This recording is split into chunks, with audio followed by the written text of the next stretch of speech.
Before we start, again, tonight I want to walk you through our outline of the class, in case you missed this before. The whole class is based on James 4:7. There's four major parts, and the first part is about God, the truth about God, His gospel, and who we are in relationship to Jesus Christ. It's really important that we understand our identity. Second part, which we finished now, is submitting to God. Walking in the Spirit, consecration, hugely important. If we're going to walk in freedom, we need to know what those, how that works in our lives. So now, today we're going to get into the second half of the course, which is on spiritual warfare. Tonight we're going to look at the spiritual realm. We need to understand who our enemy is. And so we're going to talk about that tonight, stuff that we don't a lot of times address on a Sunday morning. Because it gets into some stuff that we want people who are just being introduced to the church to be introduced to Jesus. So that's kind of what we do on Sunday mornings. For those of you who know Jesus, which is all of you, you wouldn't be here, we can have this conversation. We're going to get into that tonight, and we're not going to cover everything tonight. So if you come through thinking, he missed all of this, you might want to let me know what that is. It's probable that we're going to get to it in the next few weeks, but if not, we'll try to work it in if it fits. And the last part is resisting the devil. Now let me know what we're up against. How do we actually do spiritual warfare? And how do we overcome what the enemy's doing? So tonight we're going to be starting part 3, understanding bondage, looking at the spirit realm. And we're going to ask some questions of ourselves tonight that sort of evaluates how we view reality and how we diagnose what's wrong with us and other people, in a sense. Many people struggle with a battle in their mind. And I've talked to people, there are many people that hear audible, literal voices speaking to them, harassing them, or they might have felt an evil presence, not just a heaviness, but a literal, physical, like I can't breathe, it's crushing me, presence when there's nothing there. This is very common. I'm not going to ask you to do this, but if we were to have a show of hands who's experienced either one of these, you would be surprised how many people have experienced this kind of thing. Now, then there's others of you who've never experienced that, but you've been plagued by thoughts in your head. Thoughts like, I'm a failure. I can't do anything right. I'm stupid. I'm a terrible sinner. I'll never amount to anything. Many of us Christians have been plagued by thoughts like this. And when we don't take charge of those thoughts and they beat us up, we don't live up to the privilege that God has given us. We don't live victoriously. We don't take opportunities to serve the Lord the way that we could. And the question that we're going to ask tonight is, where do those negative thoughts come from? Your answer to that question will be formed by your worldview. On page 17 of your notebook, what we're going to talk about at the beginning, as we talk about the spirit realm, we need to talk about what your worldview is. Your worldview, very simply put, is your, obviously, view of the world. It's how you interpret reality. It's sort of like a lens through which you see the world. I have these glasses, and I'm seeing you modified from, now you're a little blurrier, that modifies how I see you. And our worldview modifies what we see and how we interpret the reality that is around us. Everybody has a worldview. Even if you don't think about it, you have a set of beliefs that inform how you interpret reality around you, whether you're thinking about it or not. Now, we were all here raised in the West, and there is the Western worldview that tries to classify all reality into one or two categories. It's either in the realm of religion or the realm of science. Or we could say the realm of spiritual forces versus the realm of the empirical senses, the things that we can see, hear, smell, touch, and measure. Now, there's some problems with the Western worldview. The problems with this view is that these two realms that we're seeing here do not connect. They don't interact with each other in the Western mind. And so for Westerners, matters of faith and miracles are kept completely separate from matters of science. We can't reconcile them. It's as if there's a gap between the two, between religion and between science. But this separation in reality does not exist. We cannot separate these two. They interact with each other. Now, the Eastern worldview, on the other hand, has no gap. There's no separation between the two of these. In Eastern thinking, religion, or what we might better call in the Eastern worldview superstition, it has a bigger place in their mind than science, which really has very little input in their thinking at all. Everything for them is very superstitious. So Westerners are going to lean towards scientific solutions. Easterners are going to lean towards superstitious solutions. So when we're sick, we go to the doctor. When someone is a Westerner, someone with the Eastern worldview is going to go to a witch doctor. And there they're going to perform sacrifices and rituals to ward off evil spirits. But their worldview superstition make little input for the scientific viewpoint. Now, we educated Westerners would look at that and say they are inferior. They don't understand science. They don't understand that strep throat does not come from a demon. It's a bacteria, and you need an antibiotic to get rid of it. And so we think that we're better. And yet, when we look at our culture, we have the highest crime rate of any industrialized nation, the greatest distribution of pornography. Our Western worldview is lacking somewhere. We're not doing something right. When it comes to those things, the Easterners look better than we do. What we really need is a biblical worldview, not a Western worldview or an Eastern worldview. In the biblical worldview, there is no gap. Like here in the Western worldview, in the biblical worldview, that gap does not exist. In the biblical worldview, the two realms are connected, and they interact with one another and influence one another and work together. The biblical worldview interprets reality through Scripture, not through culture or tradition or experiences. So we live by faith, not just on our senses and experience. We take both of these into account in the biblical worldview. And in the Bible, there is no sacred. Oh yeah, there's no problems. Let me back up here a second. It's not like there are physical problems and spiritual problems in the biblical worldview. There's just problems. They're all viewed as one. In the Bible, there's no secular or sacred, because God owns everything and He's involved with everything. So everything really is sacred in God's mind. And even the laws of nature. We look at the physical realm where we talk about natural order versus the spiritual realm where there's miracles. Well, when you think about it, even the laws of nature were put into force by a miracle. When God said, "Let there be light," boom, and there was light. That's a miracle. And He put the laws of nature into force by something that He did. We would call that a miracle. So these realms, they intersect, they overlap, they affect one another, they influence one another. For example, when we're tired, we feel a dip emotionally, and that can drag us down spiritually. Or on the other hand, let's say we've had a marvelous time in the presence of the Lord, and we just get this great spiritual uplift. We begin to feel better in our emotions, and that influences how we feel physically. So these realms are not separable. They are together, and they work together in communication with one another. The Bible teaches us that supernatural, spiritual forces are at work in this world. And we don't like to think about that in the Western worldview, but they're there. In fact, in the Gospel of Mark, when you look at the healings that Jesus did in the Gospel of Mark, 1/4 of those healings were actually deliverances from demons. It was a physical healing, but the diagnosis was something demonic. And so when Peter was talking about Jesus in Acts 10:38, he said that Jesus went about doing good and healing all of those who were oppressed by the devil.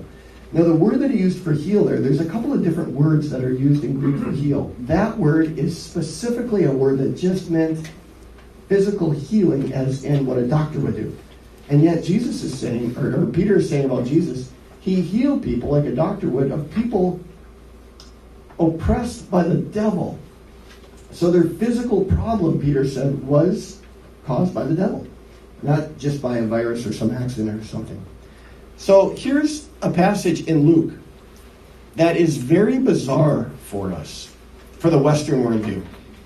Jesus comes into Simon's house, and his mother-in-law was ill with a high fever, and he stood over her and rebuked the fever. Who rebukes a fever? Have you rebuked a fever lately?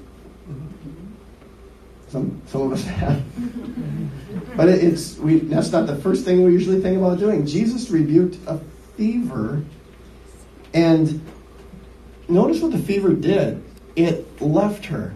The word there, we might think, well, it went away, right? That's not what that Greek word means. It literally means it released her, or it let go of her.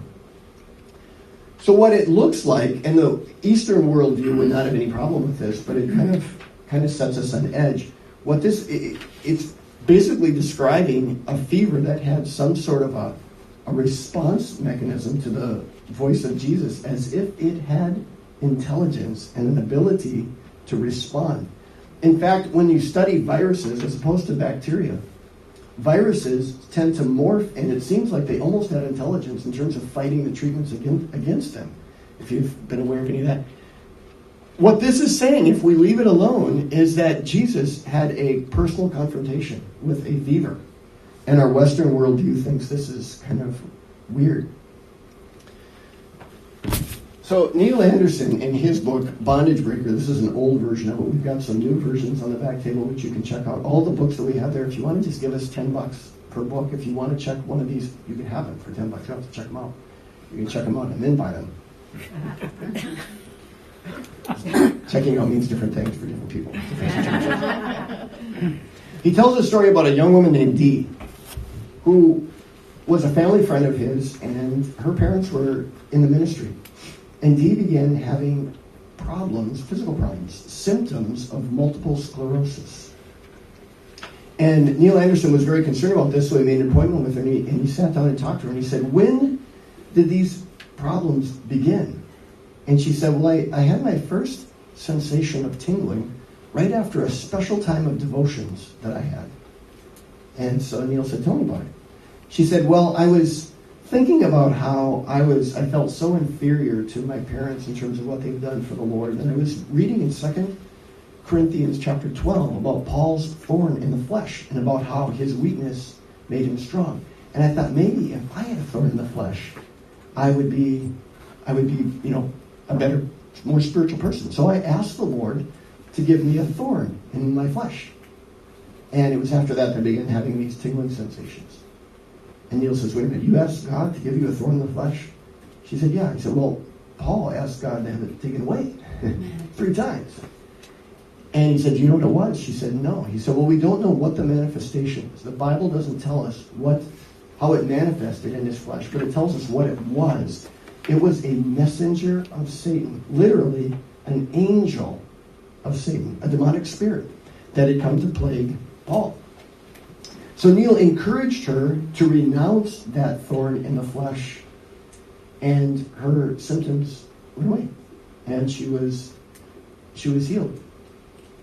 And if she would have gone to a doctor, the doctor would have said, "Well, you're just in remission," because a doctor is, this what we're talking about tonight is not part of the American Medical Association's, world, and we need to square with the fact that the Bible, any sort of psychosomatic illness that the medical profession can't explain, the Bible has some spiritual solutions that it suggests. So we need to square with that as Westerners. However, not everything in the Gospels that needed healing or curing was demonic. They had, in the ancient world, in fact, my brother, who was in Taiwan for a number of years, said the people there in the eastern part of the world they can discern better what's demonic and what's not demonic than we can in the West. We're just not that good at it. We're not wired for that. We're wired for science. And in the ancient world, they could oftentimes distinguish what was a demonic attack and what was just a physical problem. And so we need to learn how to do that. If you've got a broken leg, that is a physical problem. You don't need to cast out a demon of fracture on that. You just need to put a cast on it. That's a physical problem. Some problems are clearly spiritual problems. Like if you're struggling with bitterness or guilt or shame, maybe there's something to repent of. Maybe there's healing that needs to happen in your soul. It's a spiritual issue.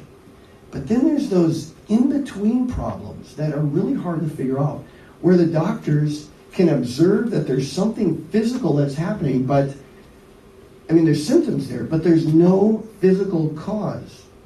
Like psychogenic pain. You can't put it under a microscope. It doesn't show up in an MRI. There's nothing going on there, but it hurts. So, with all of this in mind, I'm going to ask you a question that you just can answer internally. With an honest evaluation of yourself, which worldview would you say you are most inclined toward? The Western worldview, the Eastern worldview, or the biblical worldview? The Western worldview that separates these things, and what I'm talking about right now in terms of what Jesus did here, you're like, no, that's not there. The Eastern worldview is like, yeah, everything is a spirit. We just need to start casting stuff out of everything. Or would you say you're biblical? If you're having a hard time figuring that out, maybe you already formulated an answer. My next question is, when you get sick, do you pray for healing? And if you do, when do you pray for healing? Do you pray before or after you've gone to the medicine chest? Before or after you've made an appointment with a doctor or chiropractor? Because if you call the doctor first, your worldview is probably more Western than you realize, and maybe not as biblical as you had hoped. Now, there's nothing wrong with medical help. But the question is, why do we go to the doctor first? And then we pray it's sort of a last resort. Like, all I can do now is pray. Try everything else. Why didn't we try that first? The reason we don't is because we are living our lives with a Western worldview instead of a biblical worldview. So we need to get an accurate understanding of the spiritual realm, what's going on with demons and with bondage. Page 18 of your notebook, there are some common misconceptions about bondage that we want to shoot down tonight. We got to be able to answer where these voices and negative thoughts are coming from. What's the cause of so much mental confusion that plagues so many? And in order to come to that place, we're going to have to shift our thinking from Western thinking to biblical thinking. So I've got, about 6 faulty ideas. These are faulty ideas. Notice the red check mark. That means they're wrong. So don't go and say, hey, Russ said, I'm saying that's wrong, is what I'm saying. That's what the red check mark is there to alert you to. These things are wrong. We want to shoot them down and look at a biblical approach. The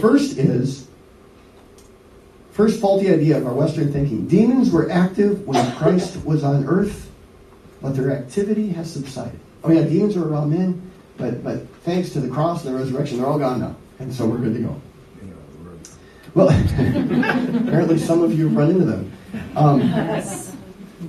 So the question is, if dark spiritual powers are no longer attacking believers, then why do we have so much scripture, especially from Paul, warning us about them, insisting that we arm ourselves against them? We'll look at some of these scriptures. One, for example, is 2 Corinthians 10, starting in verse 3. It says that we wage war with weapons that destroy strongholds. We're in a fight. And we're fighting principalities, Paul said.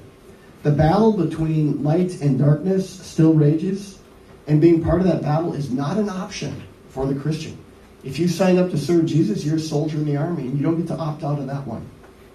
And if your worldview does not include this kingdom of darkness, then either you or God is going to have to take a bum rap for all of the damage that Satan is causing. Either God isn't good, or you're struggling somehow unexplainable. And I'm not saying we blame everything on the devil, but I'm just saying that is something we need to take into account as a possibility. And if that's not part of your worldview, you may be fighting the wrong enemy.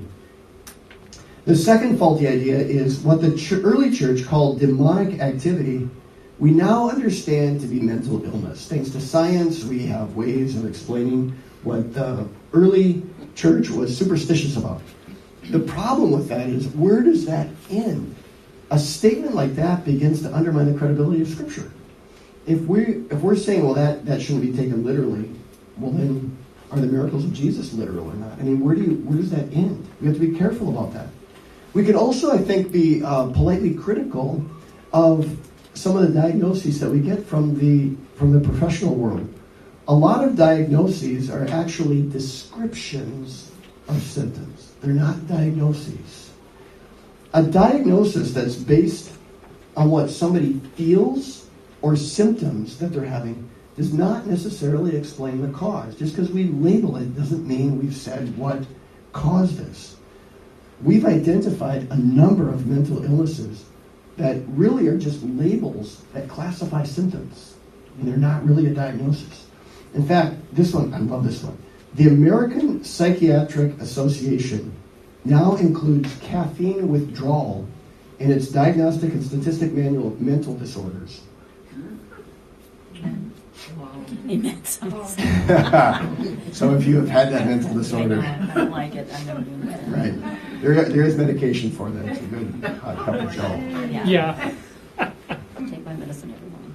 That's not a mental disorder. That's just that's getting off of an addiction. You made a choice to either, this is what is happening to the thinking process amongst our leading psychologists, who also admit that many of their diagnoses, like ADHD and bipolar and depression, those diagnoses have skyrocketed in the last number of years. Why? Because there are drugs available that we didn't have before. And guess who makes bank on this? The pharmaceutical industry actually pushes for these diagnoses. This has been going on for years. My dad was a doctor, and we had tons of perks from pharmaceutical companies, free medication and toys and gifts and everything, prescribe my stuff. Like, well, what if they're not sick with it? Just prescribe it anyway. We make money that way. But what is the cause of these things? The leading psychologists quite oftentimes, especially when it comes to bipolar, they don't know. They really don't agree on where this is all coming from.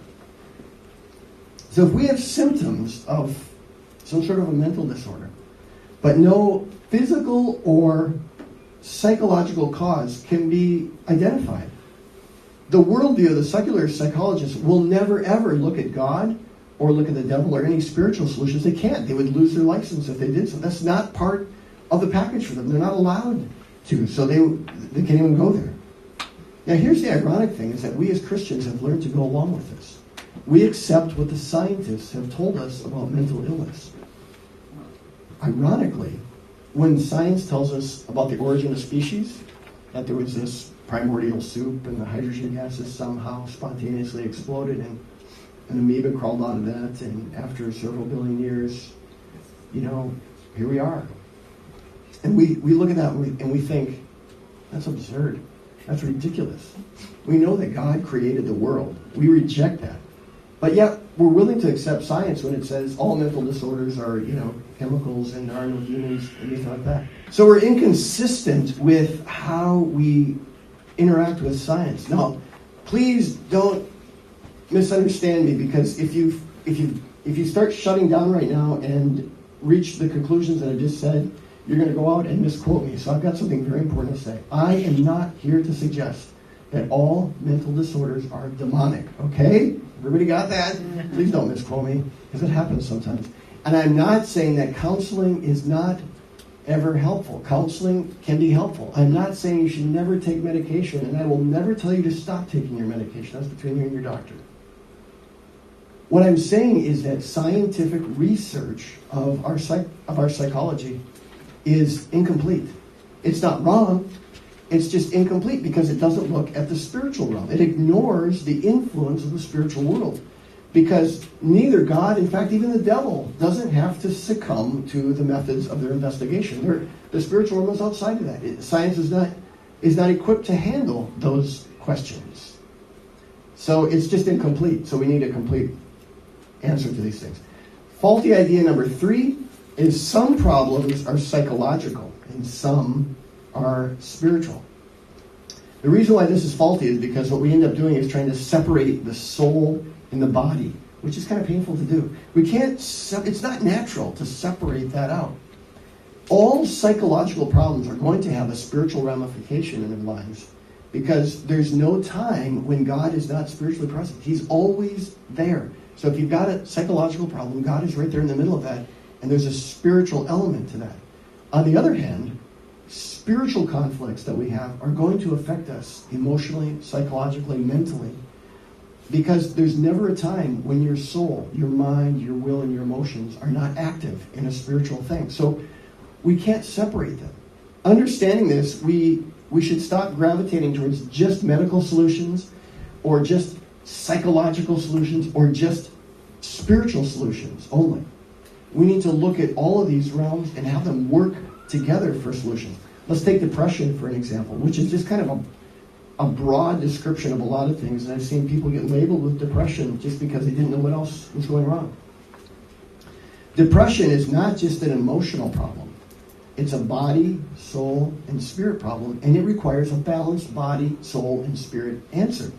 For some people, depression they're not being attacked by a demon. They just need to get more rest, exercise, change their diet, and they start feeling better. That's all it might have been.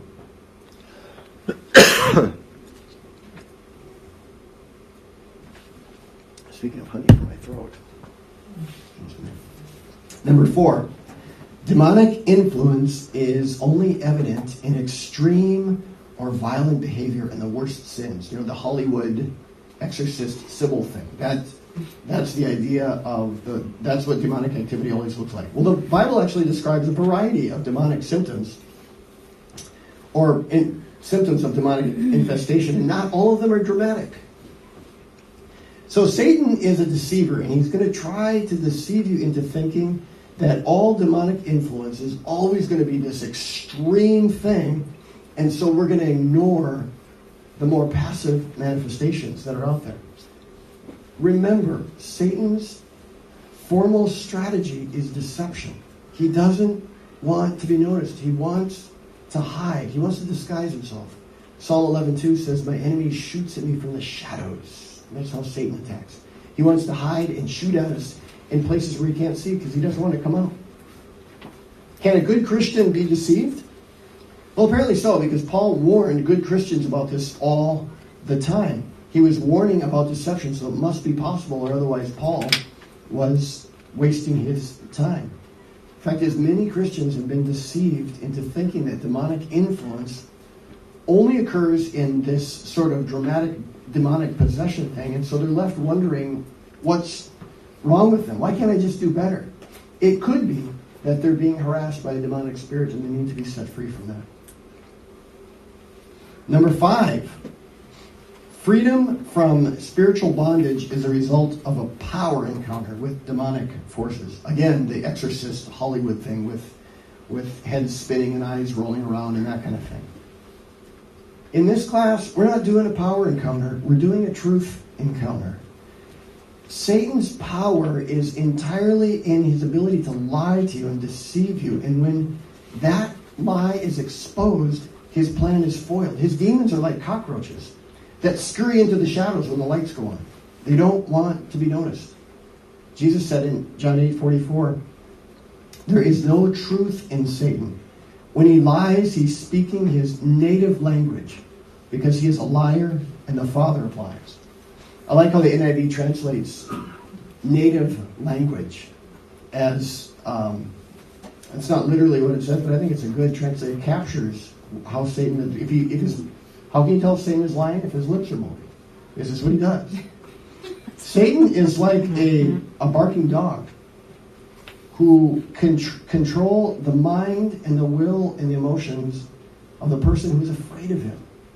When I was a kid, we had a German Shepherd. She was an imposing force of a dog. Very lovable, wonderful, intelligent dog, but a fierce watchdog. And she hated the UPS driver more than anything. And she could hear, UPS trucks, they haven't changed in 40 years, right? So they make this high-pitched whistling when they go down the highway. She would hear it a mile away, and she'd be ready for him. And there was one time, she literally jumped in the truck after him, and I had to pull her off. She hated him. And one time the UPS guy said to me, "See, I always know when you guys are home, because when you're not home, your dog runs around to the backyard and lets me go up to the house." See, the reality was she was afraid of him and thought that we were in danger. So she was putting her life on the line as far as she was concerned to protect us. But when we were home, she's like, "Take the house. I don't care." I'm out. The point is that she did not look afraid. I mean, she was startling, her hair was bristling, but deep down, she was afraid of that UPS truck and that UPS driver. And that's what Satan is like. He acts like he can intimidate you, but really he's afraid of the power of God that resides within you. And so he'll try to bark at you, and don't listen to that bark. He wants us to believe lies about God. He wants us to believe lies about ourselves. He wants us to fear him more than we fear God. And if we do that, then he's got us. He can control us. And to break free from that requires a choice. People aren't liberated by a pastor or a counselor. They're liberated by what they choose to believe and act upon through repenting, renouncing, obedience. Okay, the last one, which we're going to spend the rest of the time on because it's a big one. Christians cannot be affected by demons. I was raised in a denomination that this is what was taught. But the scripture shows something else. We're going to go through them as quickly as I can. It's a lot of information here. But the first is Luke chapter 13, verse 10. Jesus was teaching in one of the synagogues on the Sabbath, and there was a woman who had a disabling spirit for 18 years. She was bent over and could not fully straighten herself. So then Jesus healed her. And verse 16, after he got criticized for that, he says, ought not this woman, a daughter of Abraham, whom Satan bound for 18 years, be loosed from this bond on the Sabbath day? The things to note here is that her physical disability was caused by a disabling spirit, satanic bondage. Imagine going to an orthopedic surgeon with a bad back, and he said, well, what you got going on here is a disabling spirit. I'm going to cast it out of you and you'll be good to go. You'd sue him. That's just not what we... Well, first of all, you couldn't do that. I mean, the AMA wouldn't allow that. This is what Jesus diagnosed his problem as. It was a disabling spirit. She was not an unbeliever. She was a daughter of Abraham. And this demonic attack wasn't prevented by the fact that she was in the synagogue worshiping faithfully. It came in right with her. Now, some of you are thinking, yeah, but this was before the cross. Everything changed after the cross. This doesn't happen to people anymore. I'm glad you brought that up. Let's look after the cross. Ephesians chapter 6. Paul says, be strong in the Lord and his mighty power. Put on the full armor of God so that you can take your stand against the devil's scheme. For our struggle is not against flesh and blood, but against the rulers, authorities, powers of the dark world, and against the spiritual forces of evil in the heavenly realms. The question I would ask about this verse is that if it's not possible for Satan's arrows to penetrate and to hurt us, why would we have to put on armor? Why would Paul need to talk about this? Apparently, there is a threat that's real, and we need to arm ourselves against it. Remember, this is written to Christians, as all of these are. James chapter 3. If you have bitter jealousy and selfish ambition in your hearts, do not boast and be false to the truth. This is not the wisdom that comes down from above, but is earthly, unspiritual, and demonic. Now, the NIV translates demonic as of the devil. It says it's earthly, unspiritual. Do you know these things don't ricochet off? Look at that. Did you know that? I didn't know that. Never mind. It's earthly, unspiritual, and of the devil. Of the devil is not good enough for this, because of the devil is impersonal. It makes it sound like, if you trace back, bitter jealousy and selfish ambition, that you can find its roots in what something the devil would do. That's not what it's saying. The word is literally, and you can hear this in the Greek word, daimoniades. Sounds kind of like demonic, doesn't it? That's because that's what it is. It's literally saying bitter jealousy and selfish ambition is demonic. So I would say that based on these verses, there are some churches that have demonic activity in them. Some churches have demonic activity on their boards. I can tell stories. I'm not going to. 1 Timothy 4 agrees with that. The Spirit clearly says that in later times, some will abandon the faith and follow deceiving spirits and things taught by demons. This is deception that's taking place right inside the church. And Paul is saying you've got people that are in the faith and they're going to abandon the faith. Why? Because people are going to march right into the church and deceive them out of the faith. to say that Christians can't be affected by demons, we're talking about deceiving spirits that are causing them to change their minds. Paul says we've got to guard ourselves against that. 1 Corinthians chapter 5. Regarding the man committing a sexual immorality with his father's wife, Paul said, deliver him over to Satan. This was a disciplinary matter.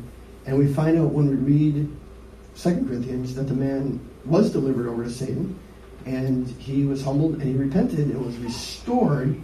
But this man, we're talking about church discipline here. This is not someone outside the church. Paul says, hand him over to Satan so that Satan can beat him up and get his attention. Ephesians 4 is a very telling one.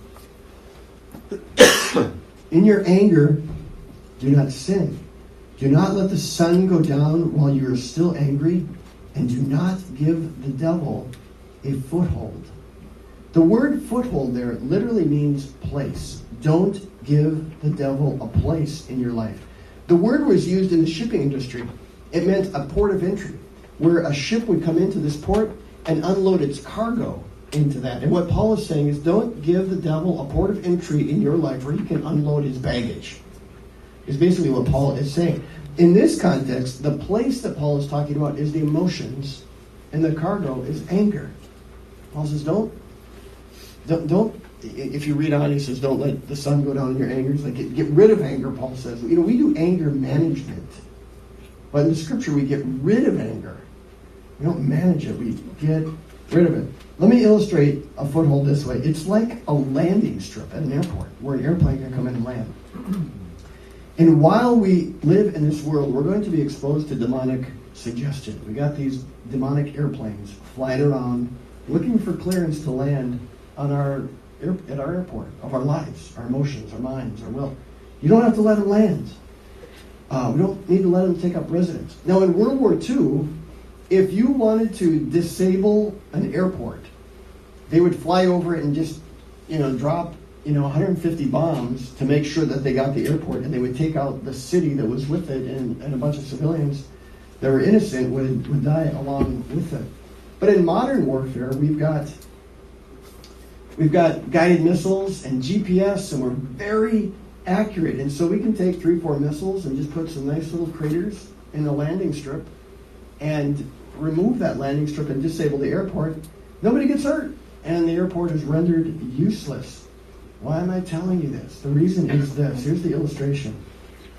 If our only understanding about demonic infestation is the Hollywood dramatic thing, then an exorcism is sort of like bombing the whole town. And we're not doing that here. We're not bombing the whole town. We're not here to do exorcisms. What we're doing is we're taking out landing strips out of people's lives. There have been people that have been unnecessarily wounded by people doing exorcisms that weren't necessary, and they ended up bombing the whole town. What we want to do here is we just want to remove the landing strips. If there is a demonic infestation, it's going to go. It's not going to have any place to land. And we're going to focus on that, and the work of the enemy in our lives will be canceled because of that. 2 Corinthians chapter 2, I mentioned earlier. Went the wrong way. There we are. Paul says that if we don't forgive, we can be outwitted by Satan. Paul says, I have forgiven in the sight of Christ for your sake, in order that Satan might not outwit us. In other words, if we don't forgive, we've just been outwitted by Satan. Is it possible for a Christian to be outwitted by Satan? If you harbor unforgiveness in your heart, then you've been outwitted by Satan with the oldest trick in the book, bitterness. 1 Peter 5, verse 8. Your enemy, the devil, prowls around like a roaring lion looking for someone. Who's the someone? The someone is a Christian, because Peter's writing to Christians with a warning. He's not saying that the devil is out looking for people who aren't under the blood to attack. He's looking for Christians to devour. And so Peter warns you to resist him, standing firm in the faith, because you know that your brothers throughout the world are undergoing the same sufferings from the devil. That's the context. Christians that are suffering because of what the devil has done to them. They're not unrighteous, but they're being affected by what the devil is doing. Acts chapter 5. You know the story of Ananias and Sapphira, right? They lied to the Holy Spirit about their offering, and they fell in dead. We don't have time to go into it. I'm assuming you know the story. And here's what Peter said to Ananias. How is it that Satan has so filled your heart that you have lied to the Holy Spirit? Satan had filled his heart, literally was controlling his heart. You might think, well, he probably wasn't really a believer. He was faking it. Well, if you look at the context, go back to the end of chapter 4, it describes this event as something that took place in the context of the church. And you just didn't visit the early church. If you were part of the fellowship, it's because you had signed up, you believed, you were baptized, and you signed up for something that was dangerous because your life was, they just killed their leader. And so you didn't enter into the church casually. Also, great evidence that Ananias was a believer and part of the church is that the following verses say that great fear came upon the whole church. So if God were judging somebody who is not part of the church, why would great fear come upon those inside the church? Well, there was great fear inside the church because God was dramatically displaying his attitude towards believers who lied to him. And so Ananias appears to be part of the church, and yet Satan filled his heart and was controlling him. 2 Corinthians 12, this one I mentioned earlier. A thorn was given me in the flesh, Paul said, a messenger of Satan to arrest me. Again, we don't know what it was in terms of a manifestation, but we know that messenger means angel. It's angelos in the Greek, it's the same word. A demonic thing. Now, if Paul could be affected by a demon, and his story is his story, I know it's a different situation, but if Paul could be affected by a demon, I think we're naive to say that we cannot be. So we need to guard ourselves against that. Finally, Acts 8. Simon the sorcerer, remember that story? He boasted that he was someone great, and in verse 13, Simon believed and was baptized. Was Simon a believer? It says he was. He was baptized even. And yet Peter tells him in verse 23, I see what your problem is. You're full of bitterness and a captive to sin. Here was a baptized believer that was in bondage to sin and needed to be set free from that. So is it possible for a Christian to be full of bitterness and captive to sin? I think you may know people, or maybe you struggle with it, or maybe you find yourself right there today. It doesn't mean you're not saved. It means we need freedom. One other example, I don't have this on the screen, is the example of Job. And I know it's Old Testament, but I bring it up briefly just because it's such a great example of an absolutely righteous man who was affected by Satan. Satan even caused the storms that took his kids' lives, which is why Jesus would go out and rebuke a storm from time to time. He wasn't, again, having this interaction with nature as if it had a personality. It wasn't the Father that put that storm there, otherwise Jesus and the Father would have been at odds. So Satan has some sort of, it's a short leash, but he has a leash in this world to affect nature and to attack us. And so we need to be wise about that.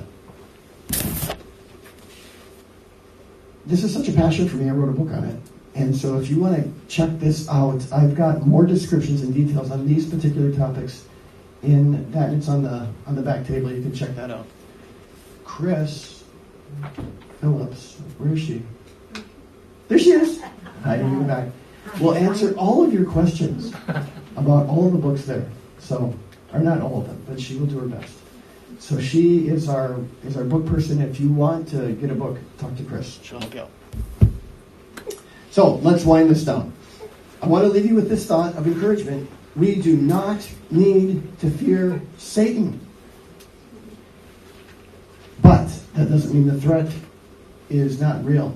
He is a formidable foe, but a defeated foe. And we can walk in victory. We don't need to fear him. And what I found in my ministry experience is that those who deny that the enemy could have an effect on their lives are the ones who are most susceptible to it, because they're not even watching for that, and they get sucker punched. Well, it couldn't be that. I'm a Christian. And Satan comes in and eats their lunch, and they're not even aware of what's happening to them. In fact, some would suggest that nothing has done greater damage to diagnosing spiritual problems than that misconception that Satan can't touch me. We need to arm ourselves. That's why Paul warned us about that.